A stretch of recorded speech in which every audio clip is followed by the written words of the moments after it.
HannaTalk. What is up, Jimmy Neutron fans? Simon here. Welcome to HannaTalk. Hope you're all doing absolutely fantastic. And today I'm here with a very special guest. Now, she is a voice actress who is best known to fans as the voice of Jimmy Neutron from the Adventures of Jimmy Neutron movie and TV show, but she's also worked across a variety of mediums from animation to video games in projects such as Crash Bandicoot, Zatch Bell, Grim Adventures of Billy and Mandy, Tenchi Muyo, Sailor Moon, Addams Family, Bobby's World, and so much more. Please welcome to HannaTalk the amazing Debi Derryberry. Hi, Simon. Thank you so much for having me today. Absolutely no problem at all, and an absolute honor to have you on the show, Debi. How are you? I am good. We finally had a little sunshine here in Los Angeles. It's been cold and cloudy, which is so unusual. They call it May gray, and then they call it June gloom when it continues into June. So I'm still wearing my UGG boots. But, it's end of the week, and the agents, they like to bat the auditions out of their cage as fast as they can, so I'm just trying to return my auditions as fast as I can get them.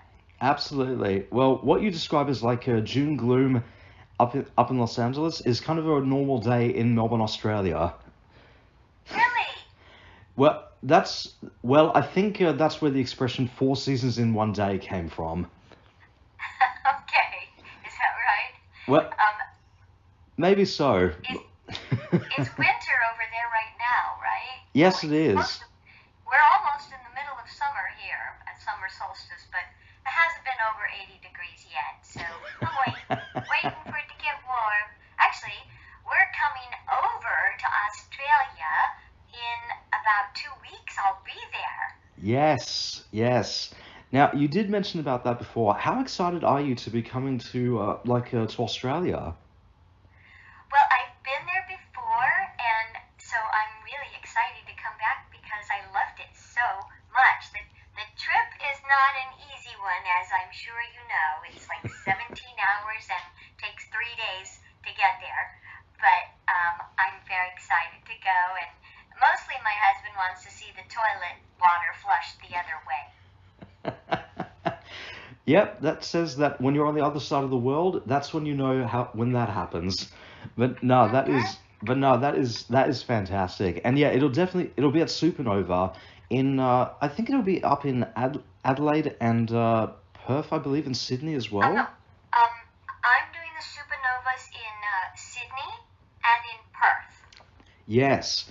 Now, as we know, we had a Supernova in Melbourne literally just this year, and unfortunately we missed you for that one. So, but we know we are going to get a couple of comic conventions happening in later on in Australia this year, and there is also next year for Melbourne as well. So, fingers crossed, we'll get you down here for Melbourne, because that would be amazing. Now, spelling-wise, Americans pronounce it Melbourne, but when I hear you guys say it, it's Melbourne. Yeah, it's just the accents. So that's it. Melbourne. It's like we've just come out of. It's like we're sort of not between like London and America, and it's like that sort of unique accent right there. Yeah. Well, it's beautiful. It's a lovely accent. Oh, thank you for that. Hopefully I didn't offend any Australians in the process, but what can you do? Anyway. But now let's get started on the very beginning of your careers here. How did you get started in acting? Well, my family was always in community theater, so starting when I was like 7 or 8 years old, we did our first, stage show at our community theater in Indio. I'm from a tiny little town in the desert that I thought I was the only one from Indio, but the new American Idol winner, Abby Carter, is from Indio also, so 2 of us, yay! But I got started in theater then, and I started playing my guitar when I was 9 and writing songs, and then just continued with theater and writing songs and singing and harmonies my whole life, all through college. Even though I was a pre-med at UCLA, I had planned to go to med school and just did music and singing for fun and theater for fun. And then I didn't want to go to medical school. I wanted to move to Nashville and be a country singer, so that's what I tried to do. Except for they didn't hire me for being a country music singer. They hired me for what's called a jingle singer, singing like, jingle songs for commercials, but never as a grown-up. They only hired me as a little kid's voice.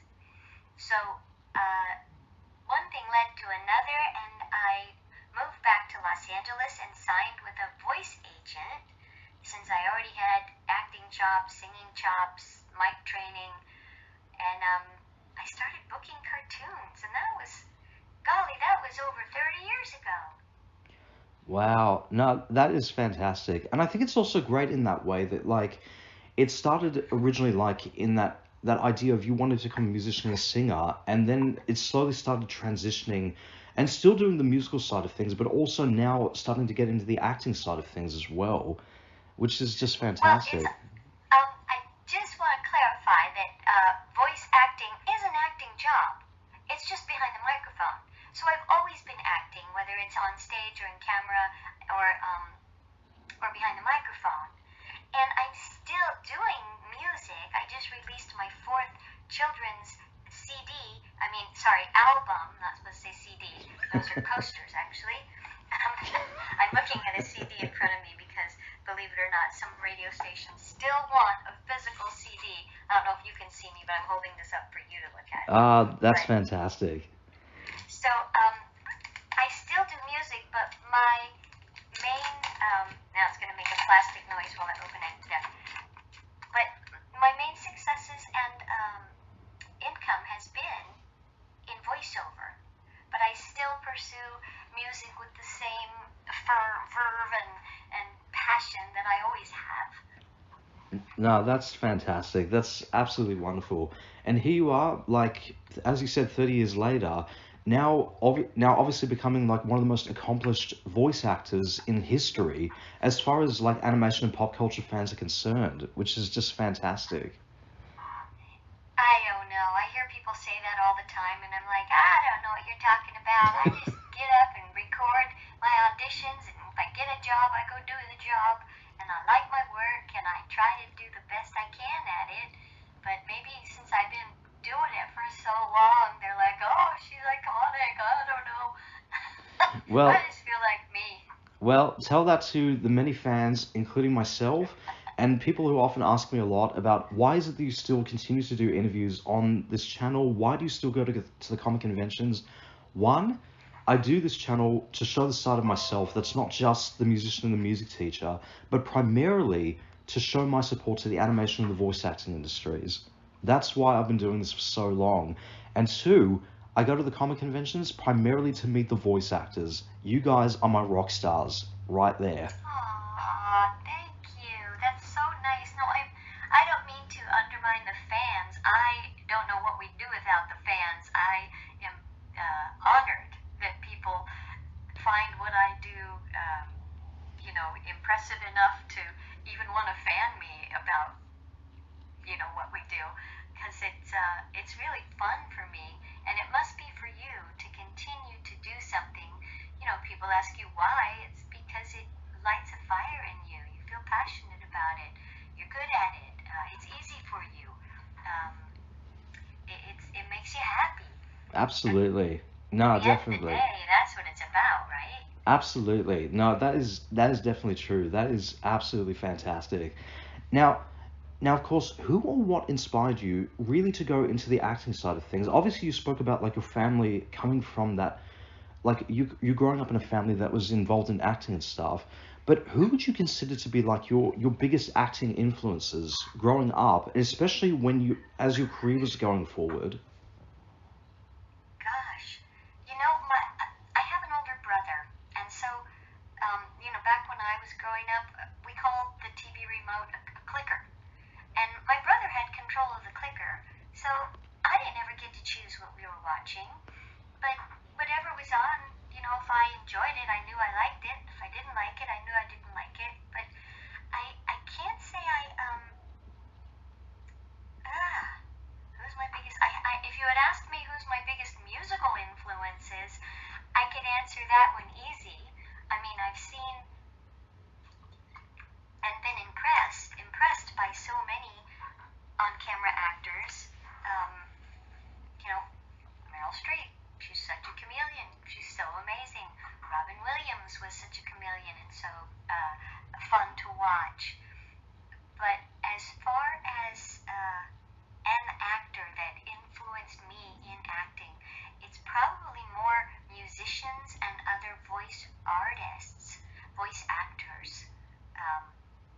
Not that, and I respect on-camera acting so much, but it's always been far away from me. I mean, I've done some on-camera acting, but I'm so much more comfortable behind the mic. And I suppose as far as musicians go, you know, the harmonies are what light me on fire. So James Taylor, Linda Ronstadt, Dolly Parton. I'm naming really old people, you know, because that's who I listened to when I was young. Things like the Eagles and Crosby, Stills and Nash, the 3-4-part harmonies, they light me on fire. I love that so much, and I try to emulate that. I am really straying from your question as to who my influence were on camera. No. That's absolutely fantastic, though. And look, I know about a lot of those artists myself, being a musician too, so I know exactly what that's like, and I love them as much as you do too. But yeah, but also, as you said about before, how you spoke about like a lot of the voice actors, like watching the cartoons growing up when you were a child and everything, were all, I guess you could say, was sort of a bit of an influence, with like sort of subconsciously in that way, but also a lot of the musicians as well, in terms of that like studio experience. It's like, okay, I can apply like what they do in the studio and bring it to the voiceover world, because it is behind the mic, so to speak, when they do the studio stuff during that. So I guess that's one way to look at it, I guess. And you have to really be like an on-camera actor or a stage actor. You have to be willing to go crazy and give it your all in front of that microphone and not be inhibited by it. And I think that's what I love about animation so much, is that I can go crazy and behind that microphone, and the engineer or me handles the gain, and nobody ever sees what I look like, how I get those voices out, unless they watch my TikTok channel on all the I'm a voice actor viral trending TikTok-y things. But it's crazy the way I look when I have to get those voices out of me.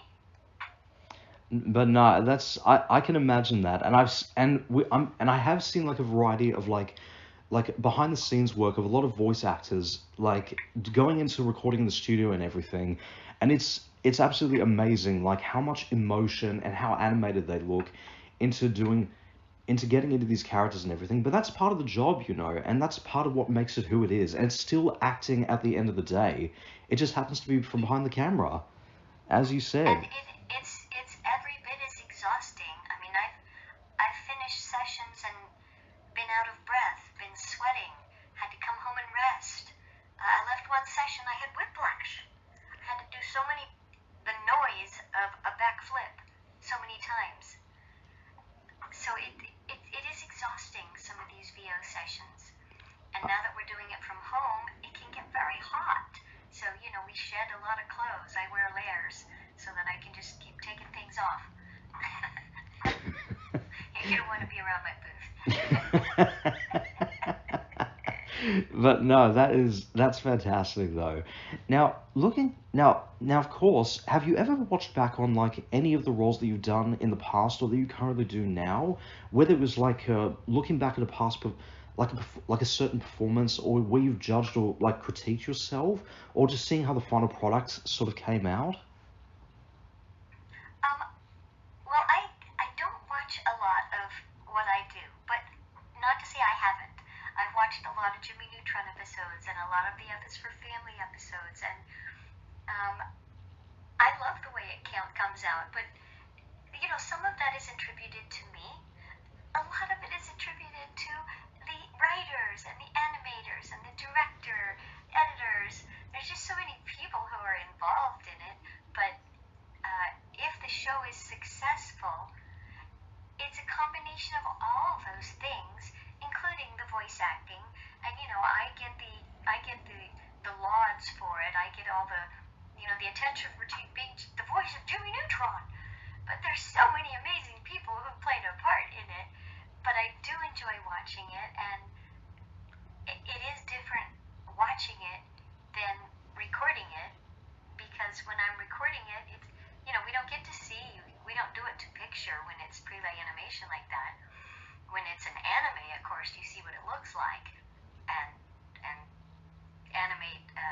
Mm. you match the lip flaps, but for Nickelodeon shows or, cartoons where they do the animation second, we get to just play so much, and it's fun to see what they did with that. No, that's fantastic. That's absolutely wonderful. And looking at the start of when voiceover sort of came into play, what was like your first voiceover role? Gosh, it's so hard to remember back that far. I seem to remember I booked a cartoon where I was a pig, and I don't remember much about it or what it was called. But then I think my first cartoon series that I remember was with, it was called Peter Pan and the Pirates, and I played the first voice of Tinkerbell, and Captain Hook was voiced by Tim Curry, and Peter Pan by Jason Marsden. And of course, Jason, he was a little kid then. He was in his, early 20s or teens, and Tim was, Tim. So and that was, recording together. So we all showed up to the studio together, me, Tim, and all the Lost Boys and Peter Pan. And there were like 8 Lost Boys. So it was a whole lot of kids and a whole lot of fun. That was, I think, my first series that did really well.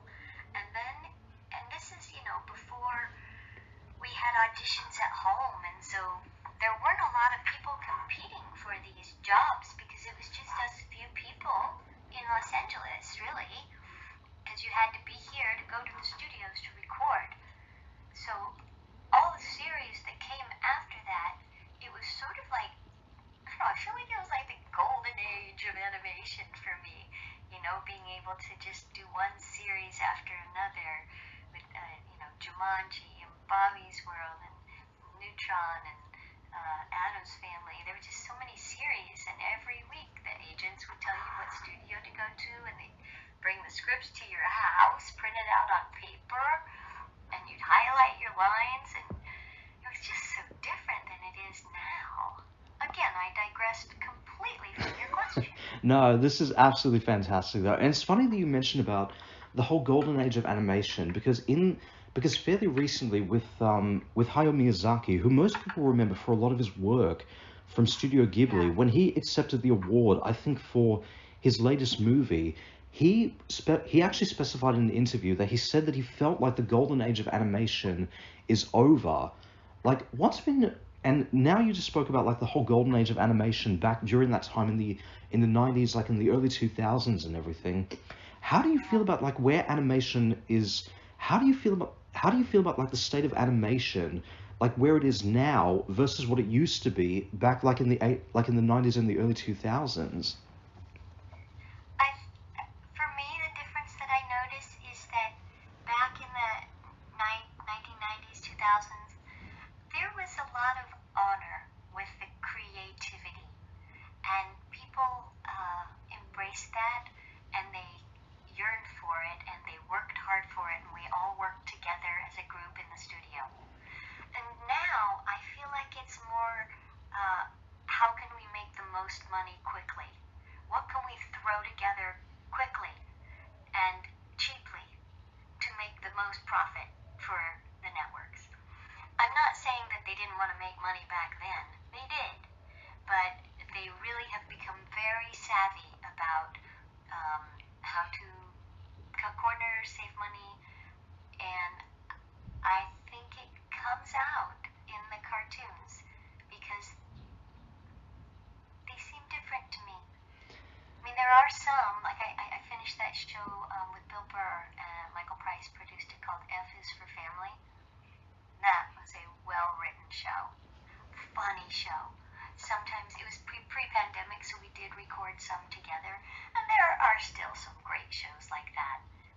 But there's just a whole, there wasn't streaming networks back then, but now there's so much out there, so many streaming possibilities that they've just got to throw product at it. And sometimes I think the product suffers. That is definitely true. And I think also in that same, as you were describing about before, that obviously because of the introduction of a whole bunch of streaming services, it's like, yeah, we're just going to throw some products in just for the sake of doing it and just to get money off of this. But on the other side of that coin, you still have a lot of really amazing shows that have become like the best of all time in the last 10 or 20 or even 30 years for that matter. Like, for example, the X-Men Revival series, which just came out of Disney Yeah. Plus from the original animated show back in the 90s, has become like one of the best shows released from Marvel Studios in probably the last since I think the original animated show came at that point. So there still are a lot of amazing shows coming out to this day forward. Yes, yes. But I think you hit the nail right on the head with that. It's like it's vastly different to what it used to be back like in the early 2000s to the 90s for that matter. But and as for whether or not like and especially because of that whole thing that everyone is going on about like with the whole AI technology and all that kind of stuff, but with all that sort of stuff and all the changes that have been coming out from the animation, from the entertainment industry, sorry, excuse me, if you wanted to change one thing about the entertainment industry personally, what would you want that to be? No, just one. I just get to pick one. Let's see. um, well,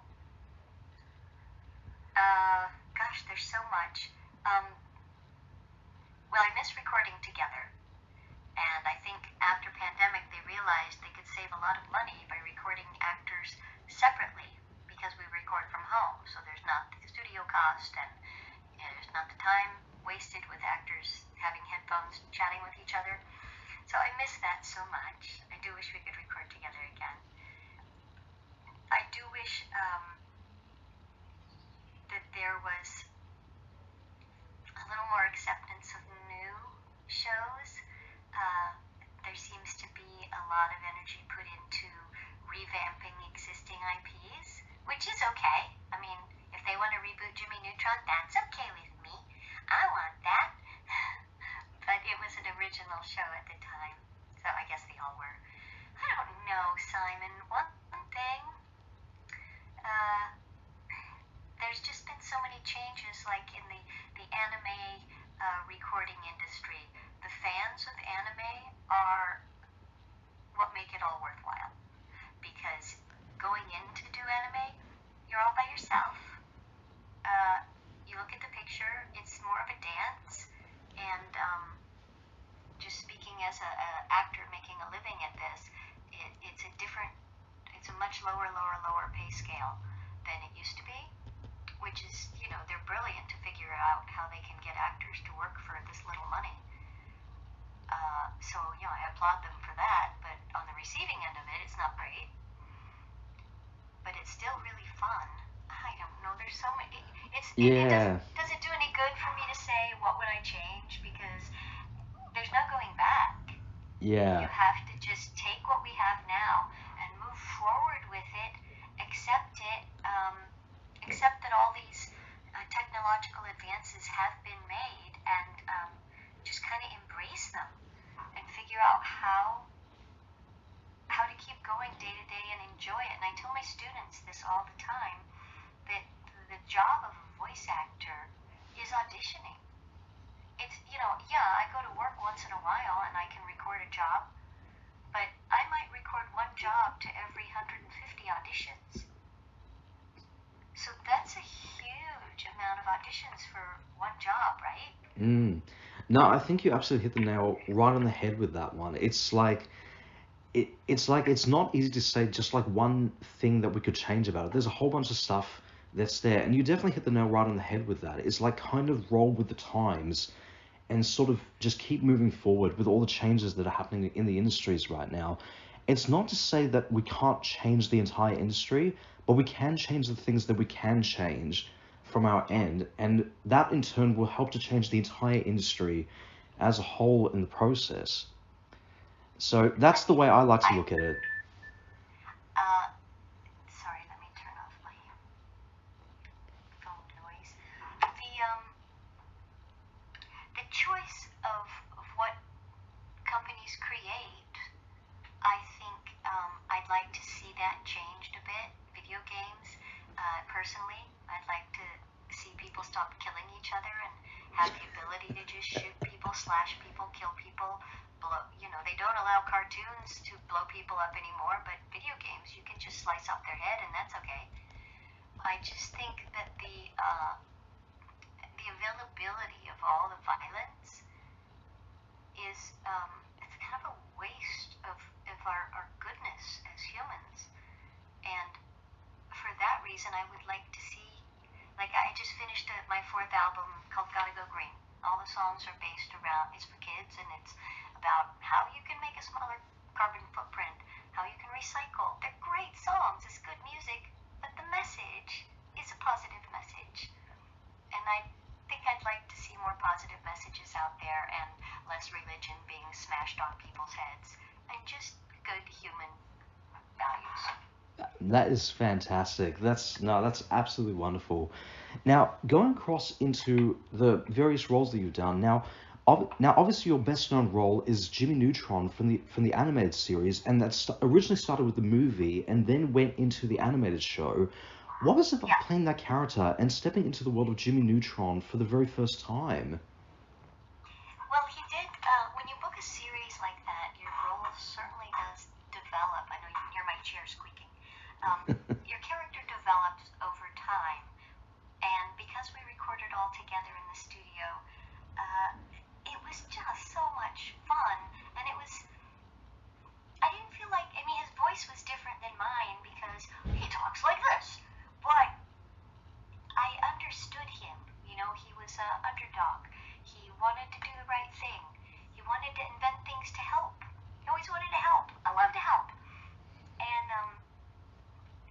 he surrounded himself with these very funny people. Rob Paulson, Jeff Garcia, and Mark DiCarlo, and they're just very funny people, and their characters are funny as well. And Jimmy Neutron was a straight guy. So for me, walking into Jimmy Neutron, it was not a big stretch. Plus, I was pre-med and I had all those chemistry classes and physics classes, so I knew all those words. I know how to say them. I knew the chemical compounds. They weren't foreign to me, even though I made sure I read the script very well so I'd know how to pronounce. He had a lot of big words. But it was enjoyable, and the camaraderie was unmatched, and certainly lucky. I was real lucky, Simon. I'm really lucky they picked me, and I'm grateful that I got to be Jimmy Neutron. So grateful. Absolutely. No, I think we're definitely grateful in the fact that you ended up getting that role, and obviously that series still holds up as a true testament to like cartoons and Nickelodeon in particular back during that era. It was a great series, and you and all the actors across the board did a fantastic job in the movie and the animated series. It was amazing. Thank you. Yeah, it was so much fun. I still cross my fingers and hope that we can do some more Jimmy Neutron. We're still alive. We're not dead yet. So we can do more. Absolutely. So fingers crossed there. Absolutely. Now, as noted, that just like with Fairly Odd Parents, the movie and the series has been noted for having a lot of notable guest stars in the franchise, particularly from Patrick Stewart and Martin Short during the original animated movie, to having people like Christian Slater and Tim Curry during the animated series. What was like your favorite guest star in particular to work with on the franchise, or who was like your favorite guest star to have on Jimmy Neutron? I remember once we had Mel Brooks was coming in to do a role, and we were instructed no autographs. They knew that all of us were big Mel Brooks fans, but they told us before the session, they were like, you guys, just don't start fanning all over him. Don't be asking him for autographs. They were very clear with us. And so when he showed up, we all lined up to get his autograph. And he was very gracious about it, because there was just no stopping a herd of, fan actors having this iconic creator on our series. And that was pretty memorable, pretty funny. No. But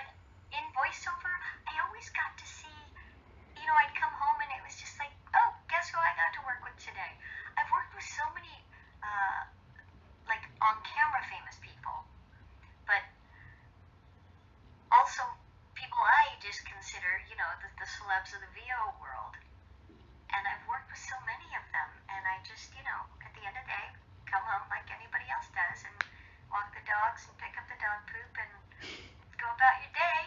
And it's the life of the voice actor. That's fantastic. No, that's definitely a great attitude to have about that. In that, yeah, you're working with like these huge name actors that have made it into guest star roles in voiceover work, but also working with like a lot of the celebs in the VO world, and that are celebs to us fans as well, like in the pop culture world and the animation community as well. But at the end of the day, they're just people like the rest of us, you know. They're just going about their day after their job and just go like, just living a normal life. We just it's just that they happen to be noticed to us, like to people in those communities that make them for very good reason make them larger than life to us fans, and rightfully so. I mean, we all live right here. I live in Toluca Lake, Burbank area, because I don't have to drive very far if I go into the studio. They're all kind of right around, within 10-minute drive of where I live. And so a lot of us voice actors live here. Like growing up, my kid and Tara Strong's kids, they played together. They just would walk to each other's house because we lived down the street. Or, we went to high school. Tom Kinney's kid SpongeBob went to the same high school as my kid. So, we'd show up at the fundraisers, and it's just us. It's not a big deal. Like my son grew up, we'd go to birthday parties for the guy who does Winnie the Pooh, for Jim Cummings, or for, it was just our network. It's just who we hang out with. It's just the people around here. It's not like that anymore, Simon, because we pretty much just record from home, but we are still here. I mean, right before this interview, I was over at the drugstore, the pharmacy, and I don't know what you call it there. See, Boots, whatever. Sell shampoos and things like that. And I saw my buddy Carlos Alazraki. And it's just because we're all here, we shop at the same stores, we just live in this area. But if we were at a convention, people would be like, oh, it's Debbie, it's Carlos. No, I'm just picking up some cold medicine and a roll of toilet paper.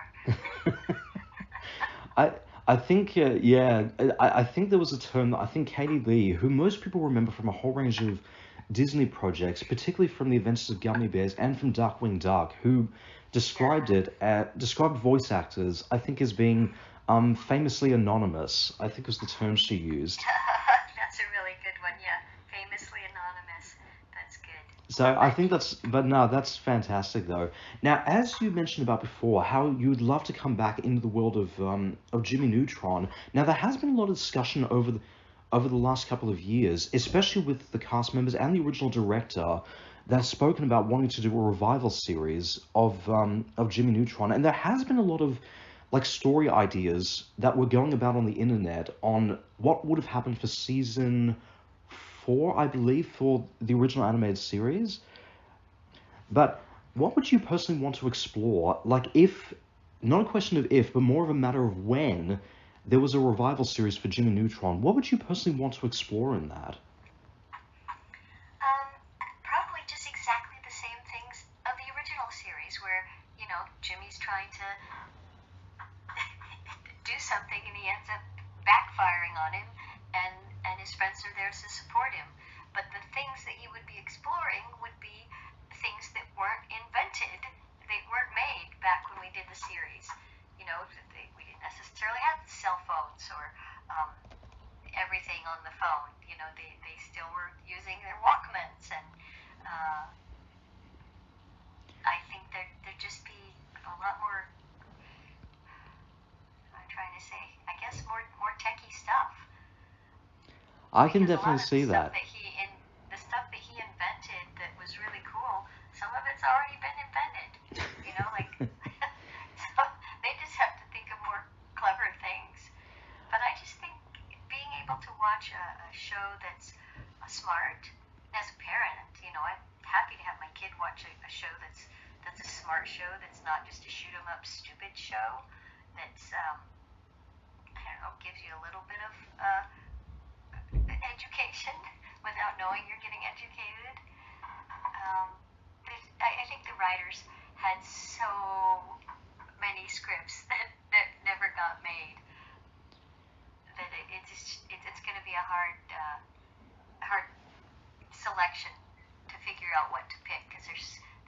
much out there. I'm sure they had a lot of scripts written. They I- just never got made. Well, if they can manage to do a revival series of like Animaniacs or any of the other shows from back during that era, then anything is totally possible. And the cast members and the directors themselves have said, yeah, we really want to do a revival of Jimmy Neutron at some point. Not a question of if, just a matter of when, though. So fingers crossed. Fingers crossed. Fingers crossed, yeah. Absolutely. Now, we've got ourselves a fan question here from Joshua Batten, who asks, what would Jimmy Neutron's favorite band be? When I was a kid, I would basically write and perform Jimmy Neutron fan fiction where he and his friends were in a Fleetwood Mac style band. Oh. You know, that's probably a really good choice. Yeah, Fleetwood Mac would be a great choice. But, throw in some more crazy harmonies. No, I love that idea. You know, of course I'd want all my favorites in there. Anything with really great harmonies. No, that's fantastic, though. And shout out to Josh Batten for an awesome question, mate. Thanks, Josh. Oh, can I mention to Josh and to anyone else who's listening, I have a new YouTube channel, and it's all my kids' music with animated videos, and it's called Debi Derryberry Kids. And you know, I'm trying my best to get my subscriptions up to 1,000. I don't have very many people subscribed yet.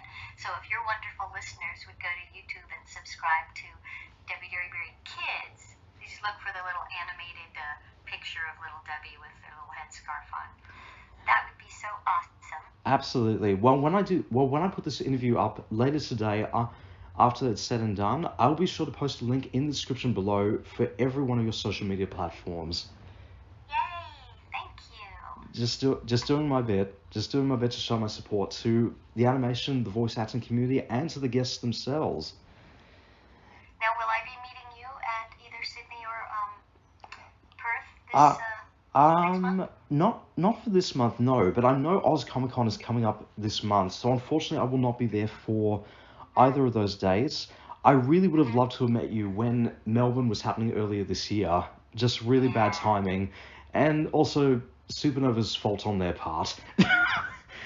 but fingers crossed for Supernova or any of the Comic Cons that are going to happen for Melbourne next year, because that would be so fantastic. And I know for a fact that with Oz Comic Con, they just started up the Christmas edition of their convention. Maybe there should be one happening later this year, so fingers crossed they'll get you down to Melbourne for that one. But I will do everything in my power to try to get you down to Melbourne, if not for the late at the end of this year, but for next year, because that would be fantastic. I was gonna say, I had something really cool and important to say, and it just left my brain. What was it? Okay, keep talking. I'll think of it. What in the world was it, Debbie?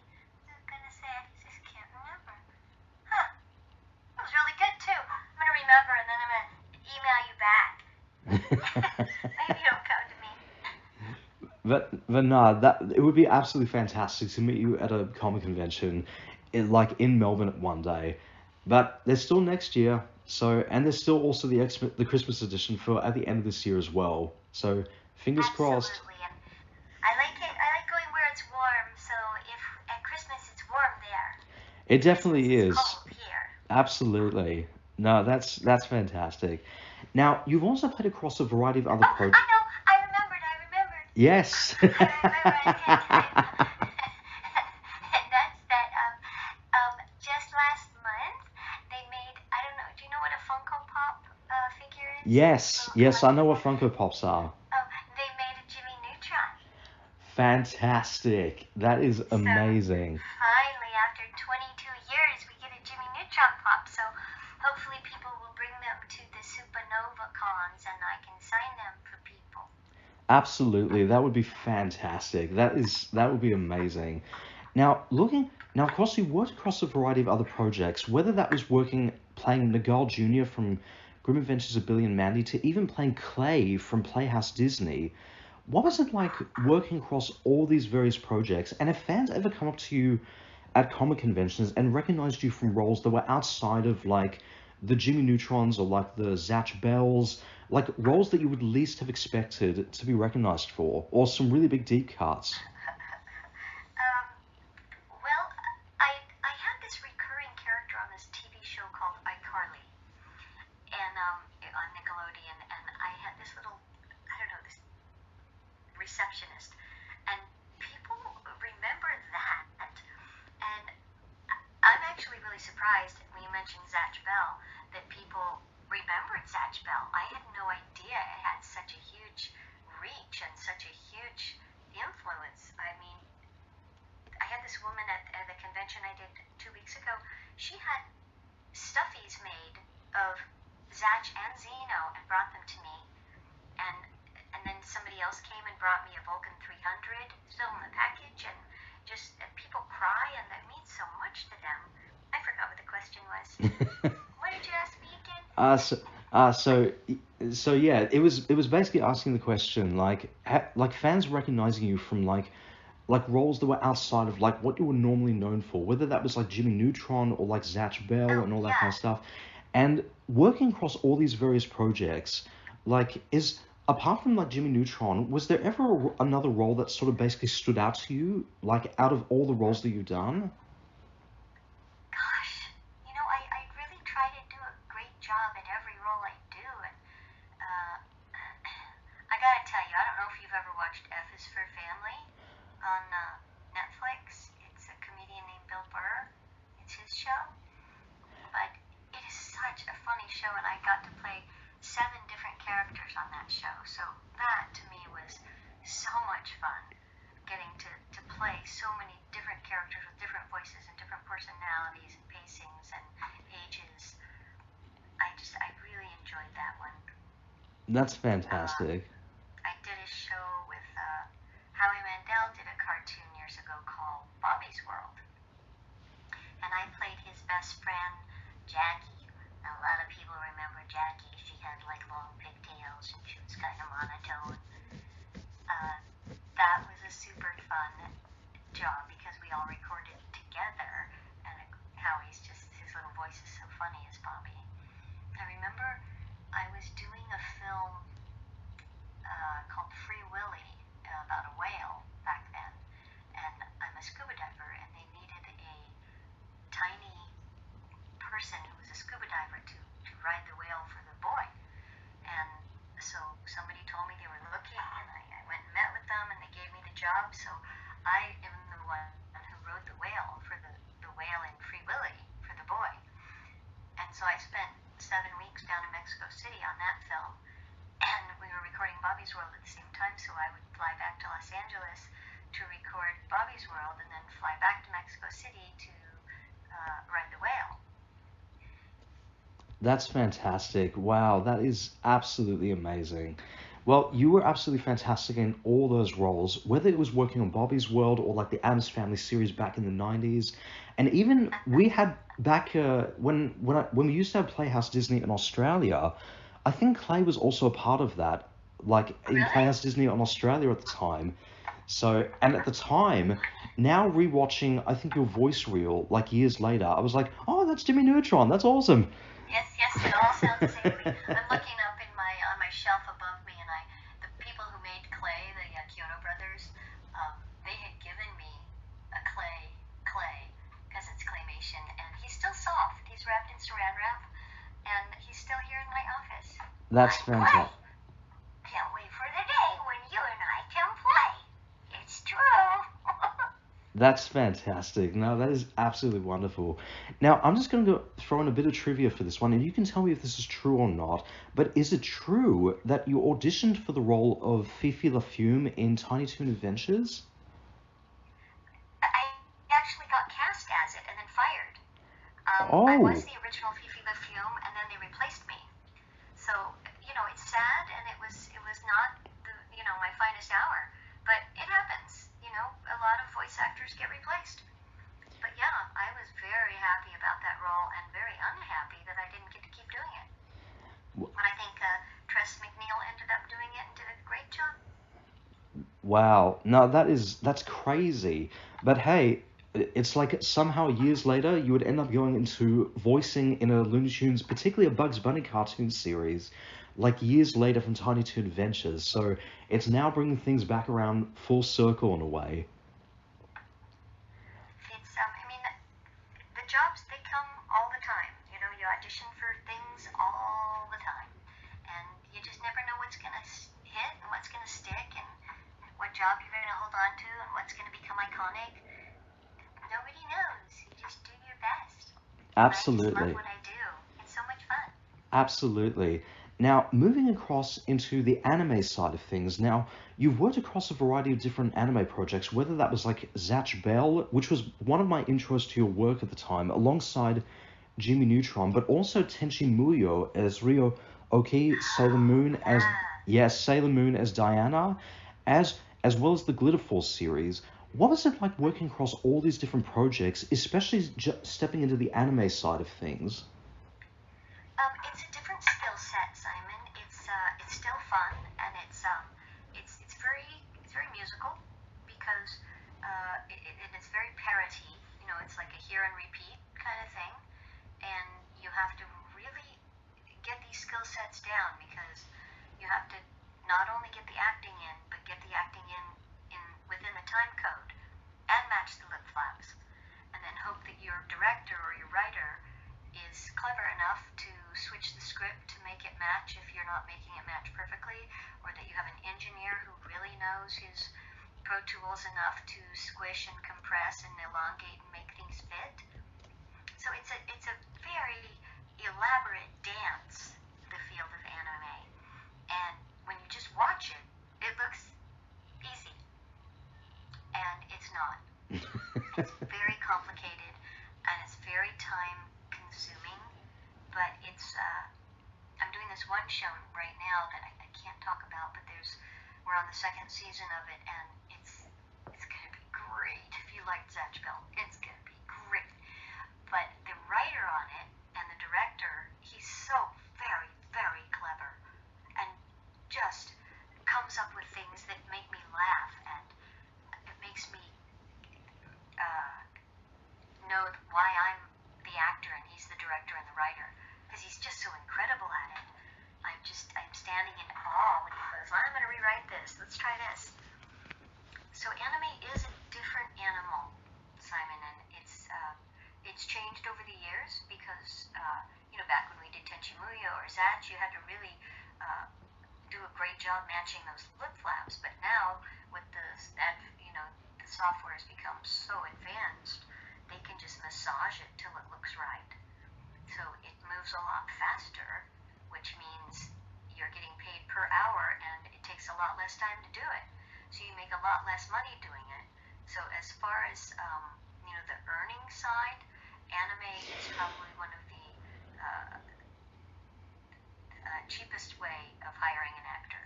Wow. You make very, very little money as an anime actor, but it's still acting and it's still voice acting. It's still super fun. You still get to go to the studio and enjoy the show and meet the fans at the cons. Absolutely. No, that is fantastic. Now, obviously, as we know, that in the last few years, we've been getting this whole debate happening on the whole dub versus sub argument. And I have to say that, like, it's like you can enjoy both of them for completely different reasons. If you like one, that's great. If you like the other, that's great.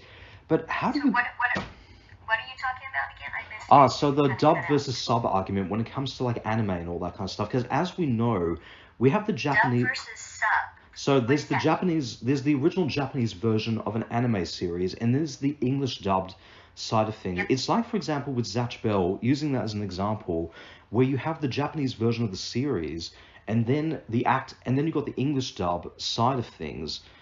Like, how do you personally feel about, like, the whole dubbed versus subbed argument that occurs when it comes to anime projects? I still don't understand. I mean, when a Japanese cartoon is dubbed into English, we watch it, we, say the lines that are in English that match the animation, and that's dubbing. So. And what is the sub thing? So I'm sorry, I so haven't heard sub is that basically term. just a reference to like the Japanese version of the anime where you have the subtitles underneath. So it's there for people Oh, that don't understand, that either I don't get it. speak Japanese or don't really understand the language. So Well, I think when it's now that I know what you're talking about, I can answer that question. When things are subtitled, they don't the humor doesn't always translate, nor does the references don't necessarily translate.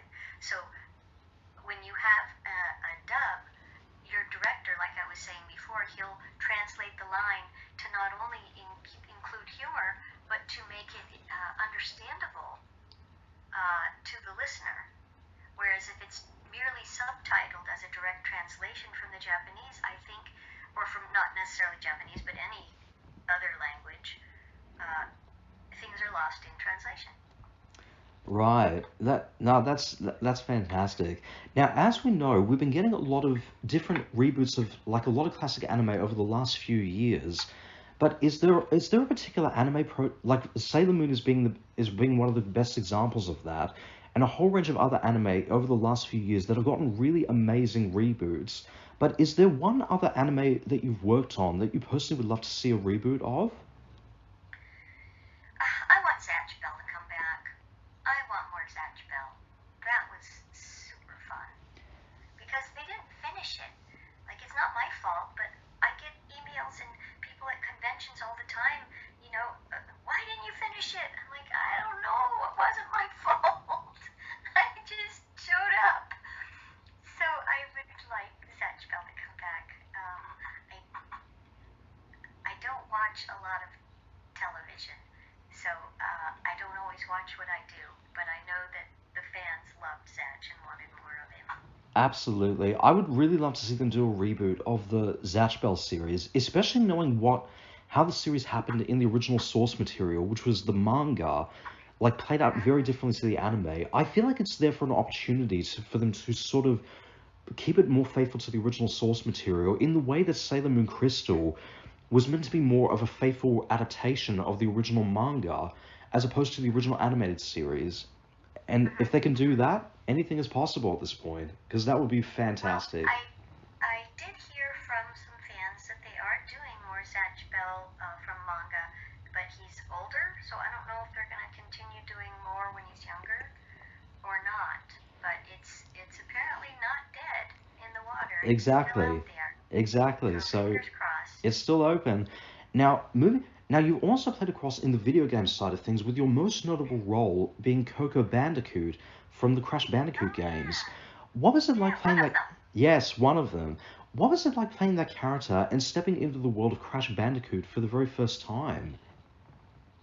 Well, she's pretty snarky, so it was loads of fun. They just let me go to town, like whatever I feel like doing. They let me do it. Like, she was in one of the games, she was really pissed off. Somebody did something to her big brother, and she was cursing. And I said, Derryberries, which is my last name, Derryberry, and they kept it. Wow. I like that she's so snarky. I did this other video game that I feel is it's just not loved as much as it should be. It's called Guild Wars 2, and I play Timey. And anyone who's listening, go play Guild Wars 2, just because it's a really good game, and Timey is a great character. There, I said it. No, that's absolutely fantastic. Now, as we Oh, and know, there's a new one that's coming out. Sorry, I'm just going to toot my own horn a little bit more. no, There's a no. new game that just came out called, well, it's new in English. It's been already out in Japan, two of them. One's called Grand Blue, and I play Magliel, which is a pretty good role. And then there's another video game. You're going to like this. It's called, it's part of the Yakuza. It's Like a Dragon, Infinite Wealth. And it's a very epic shoot 'em up kind of game. But I play. Okay, it's like if you were watching Game of Thrones and Barney showed up, Oh man, that would be like that would be that'd amazing. be crazy. That's what I am in this video game, Like a Dragon, Infinite Wealth. You go to a mini game to this island, and there I am playing this like Barney type character, like the Sesame Street, like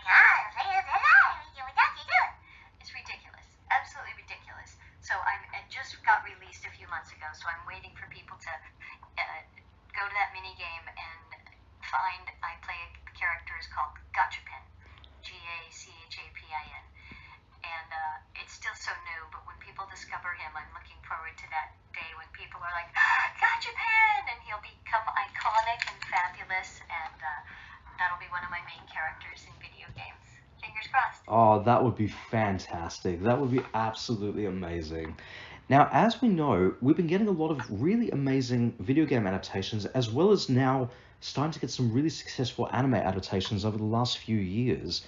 Is there a particular video game property or anime property that you would love to see done as a film or TV show?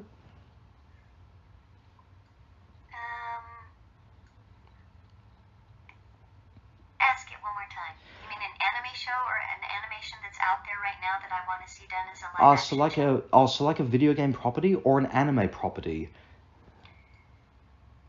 That I want to see done as a live action movie? Whether it's like a live action movie or or even as like an animated project as well. Nope. I don't care. I just want to be in it. Well, I'm not really on the. I'm not on the creative, like, make up the show side. I rather like give me a good role and let me do it. I think personally for me, I would love to see them do like a live action Zatch Bell series. I feel like that would be a really cool one to do, actually. But then I couldn't be in it. Well, you could definitely make a Stan Lee cameo in the series, though. That would be pretty. As long as I could do a cameo, then I'm all for a Zatch Bell. Okay, let's do a Zatch. Give me a cameo. Absolutely. That's what I want. And even do a Crash Bandicoot movie or TV show. That would be absolutely fantastic. Yeah. I think that would make a really good movie, a Crash Bandicoot live action movie. Well, hey, we've been getting a lot of really amazing adaptations of both video games and now anime, of course, over the last couple of years. So anything is totally possible at this point. But let me know in the comments below, listeners, how much do you want to see a Zatch Bell or a Crash Bandicoot film or TV show in the future? And leave a like or a comment if you really want to see Debi Derryberry make a Stan Lee cameo in any one of those projects. That would just be so fantastic. Jimmy Neutron. And that as well. That would be absolutely fantastic.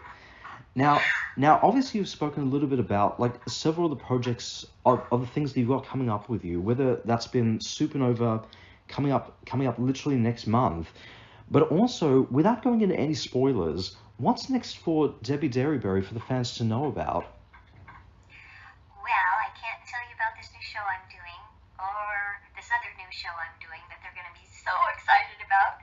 But I can tell you that my new children's album is out, and they can go to YouTube, Debi Derryberry Kids, and subscribe to my channel.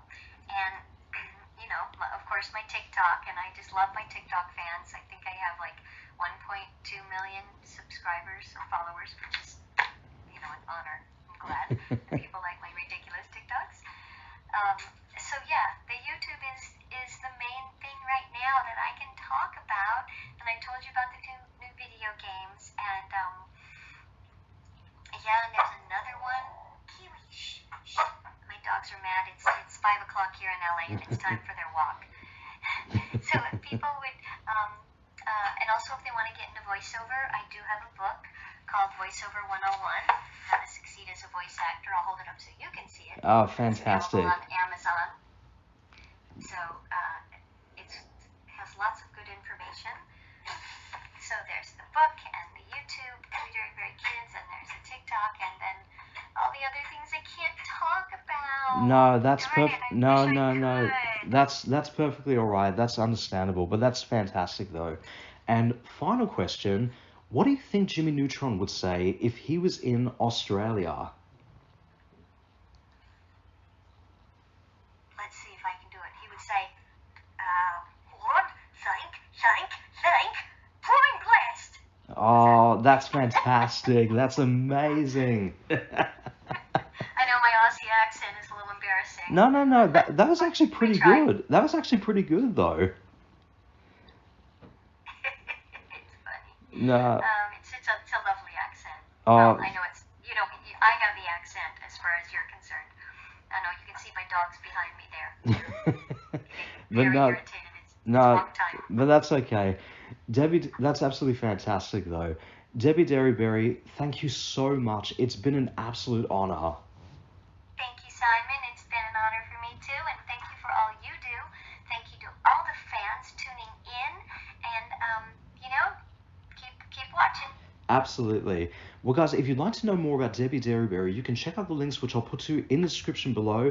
Don't forget to like, subscribe, check out the links, comment below, and let me know in the comments what you want me to do in the future for HannaTalk. Thank you all so much for listening. This is Simon and Debi Derryberry signing off. Bye for now.